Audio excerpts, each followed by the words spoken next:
Работата на директорката на хематологија Ирина Пановска под лупа на антикорупцијска.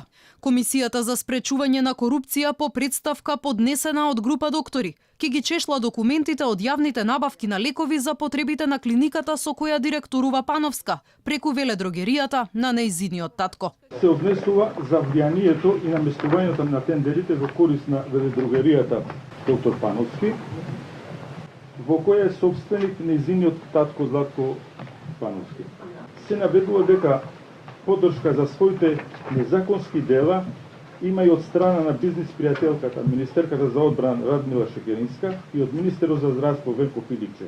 Според Салај, стручната фила која ги испратила приговорите се сомневала и во составот и видот на лековите кои биле набавени преку веледрогеријата доктор Пановски. Антикорупционерите ќе утврдуваат и дали доктор Ирина Пановска уредно доставила анкетен лист, обврска која мора да ја исполни согласно функцијата што ја извршува. Алфа минатиот август објави документи за сомнителните набавки на лекови преку семејната фирма на Пановски. Веледрогеријата добила 3 милиони евра од клиниката за хематологија за 3 тендери склучени во периодот од септември 2017 до мај 2018 година. Договорите за два од нив на сајтот на Бирото за јавни набавки се чуваа во најстрога тајност. Тогаш Пановска се правдаше од исклучила само еден договор со фирмата на таткој за набавка на 211 видови лекови, појаснувајќи дека веледрогеријата доктор Пановски со години наназад била единствен добавувач на клиниката.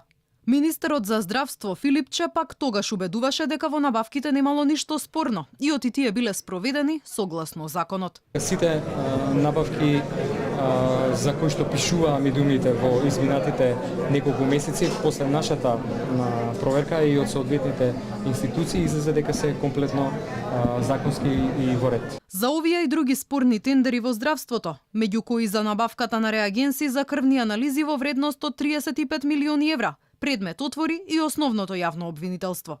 Инаку непосредно по доаѓањето на власт, СДСМ го укина Советот за јавни набавки со образложение дека неговото делување ги комплицирало јавните набавки. Тоа пак отвори можност за злоупотреби преку склучување на договори во 4 очи.